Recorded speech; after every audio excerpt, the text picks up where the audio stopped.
Bonjour à tous, voici les 10 plus grands chevaux du monde. Commençons par le cheval de trait le plus connu du public français, le percheron. Ses qualités sont aussi remarquables que son histoire. Doux, fier et sage, prisé par le monde entier, le percheron est originaire d'une petite province normande et il fut le cheval de trait le plus exporté dans le monde. Il est grand et fort. Son front large, sa tête carrée, ses yeux expressifs et saillants lui donnent l'air superbe. Le percheron peut mesurer jusqu'à 1,85 m.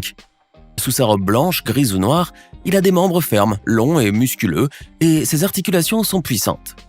Il a toujours été considéré en Occident comme l'une des races de cheval les plus nobles et les plus sûres. Ses avantages lui ont valu de servir à de nombreuses fonctions. Massivement utilisé pour la traction hippomobile, le percheron a été en Europe le cheval de poste par excellence. On disait le diligencier et tout le monde comprenait le percheron. Mais il a été aussi utile en temps de guerre, notamment durant la Première Guerre.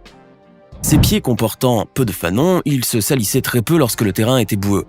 Il n'était donc pas nécessaire de trop l'entretenir. De plus, son flegme lui permettait d'obéir calmement aux soldats malgré le vacarme épouvantable des batailles.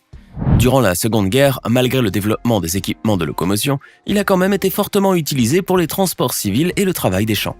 Mais après 1945, le déclin du percheron s'amorça au profit des machines. Le percheron, réputé pour sa vigueur athlétique, a été engraissé et alourdi pour le bénéfice de la boucherie. Aujourd'hui, cette race est entretenue surtout pour sa viande. Mais le percheron demeurera toujours, aux yeux du monde, la gloire de l'élevage des petites provinces de France. Allons voir maintenant nos voisins de l'outre-Manche. Au XIXe siècle, prend naissance dans un côté d'Angleterre un des spécimens de chevaux les plus imposants du monde. Issu d'une sélection savante et soigneuse, il tient de la race des chevaux flamands et du frison. C'est le Shire, surnommé le doux géant. Il est reconnaissable à 2 signes typiques.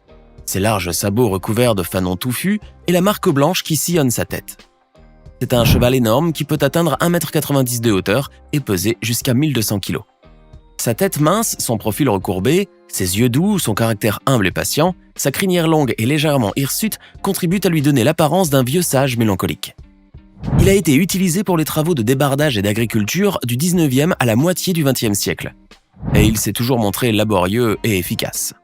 Mais, comme pour le percheron, les progrès rapides du machinisme lui ont retiré progressivement ses fonctions. Le Shire aurait même succombé à l'extinction générale si quelques industries étrangères n'en avaient pas importé un certain nombre pour leurs besoins pratiques. Aujourd'hui, il est surtout élevé par des passionnés d'équitation qui considèrent le Shire à sa juste valeur. On a mentionné dans le cas précédent la race des frisons. Parlons-en un peu plus, car ce cheval est non seulement très grand, mais il est aussi, d'après les connaisseurs, le plus beau du monde. Son origine se situe aux Pays-Bas, et elle est très ancienne puisque l'histoire évoque les chevaux de la région de Frise dans des textes d'Antiquité. Ils étaient déjà prisés et les raisons de cet engouement étaient nombreuses. Ce cheval, qui peut mesurer jusqu'à 1,70 m, est solide, fort et rapide. Il pouvait être monté par des guerriers en armure. Fougueux et vaillant, il n'était pas effrayé par les horreurs de la guerre. Le frison renforçait la puissance des cavaleries. Par ailleurs, il court tellement vite qu'il a fait le bonheur des amateurs de courses de chevaux, qu'il convoitait pour ses performances remarquables. Enfin, l'essor du machinisme a porté un gros coup à la destinée de cette race. Les frisons devinrent moins nombreux et furent menacés de disparition. Il a fallu l'instauration de lois protectrices pour lui épargner ce triste sort.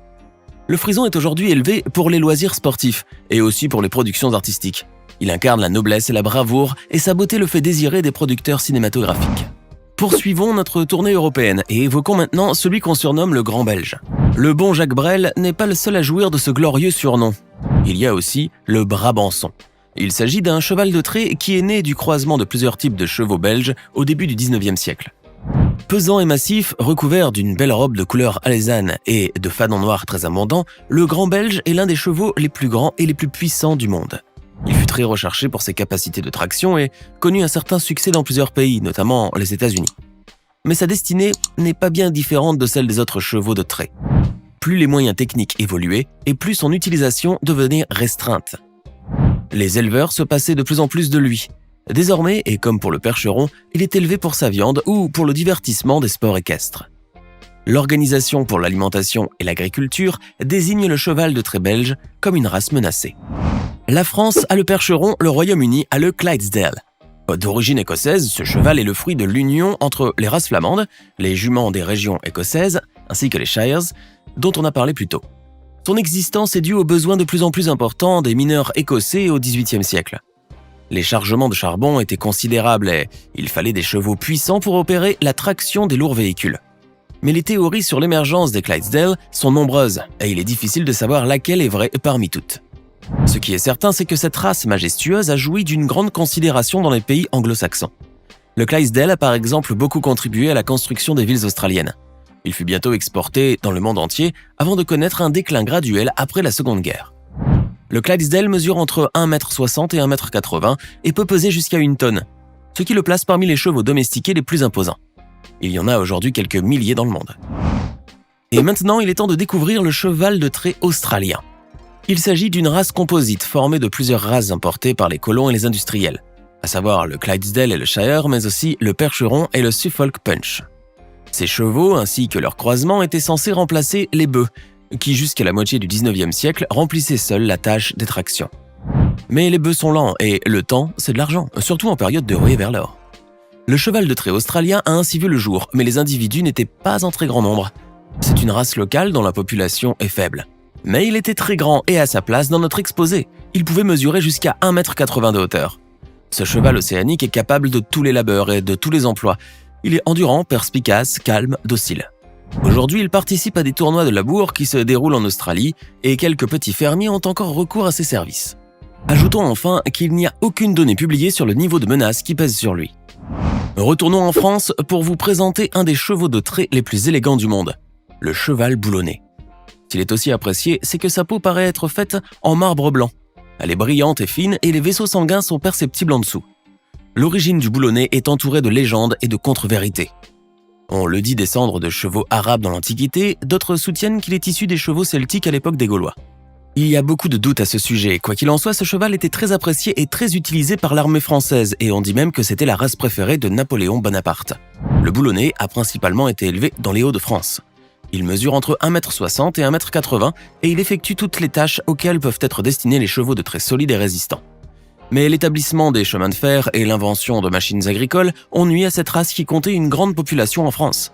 Protégés par des actions de sauvegarde, les chevaux boulonnés existent heureusement encore, mais en très petit nombre, qui ne dépassent certainement pas la centaine. Aujourd'hui, ils sont surtout élevés pour leur viande, qui est apparemment et délicieuse. Parmi les races de chevaux spécifiques à la Grande-Bretagne, voici la plus ancienne de toutes. Il s'agit du plus vieux cheval de trait connu à ce jour, le Suffolk Punch. Cette race est spéciale à bien des égards. Si l'on sait que son origine remonte au XVIe siècle, on ignore en revanche les détails de son ascendance. Certains disent qu'il descend des chevaux introduits par les Vikings sur les terres britanniques. D'autres soutiennent qu'il viendrait plutôt des destriers du Moyen-Âge, utilisés pour les tournois équestres et les joutes de chevaliers. Il n'en demeure pas moins que la race des Suffolk a établi des assises durables en Grande-Bretagne. C'est le cheval du travail agricole par excellence. On l'a souvent comparé au bœuf, d'abord parce qu'il présente une robe presque toujours brune et ensuite parce qu'il engraisse très vite. D'ailleurs, son aspect physique est trapu et bedonnant.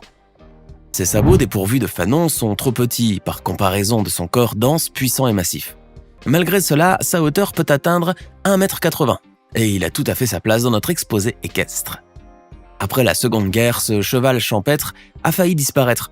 Ce n'est que récemment qu'on s'est de nouveau intéressé à lui. Malgré cela, il est toujours classé parmi les races en danger d'extinction. Quittons la Grande-Bretagne et traversons le bras de mer qui mène jusqu'à l'Irlande. Là vivent actuellement quelques milliers de chevaux de trait caractéristiques du pays. Ce sont les chevaux de trait irlandais apparus au XIXe siècle et qui sont le fruit de l'assemblage de plusieurs races très différentes. Le cheval de trait irlandais, contrairement aux autres chevaux grands et lourds, a le sang chaud. Il descend du pur sang et des chevaux d'Andalousie. Il est robuste, agile, énergique et intelligent, et sa taille peut aller jusqu'à 1,75 m.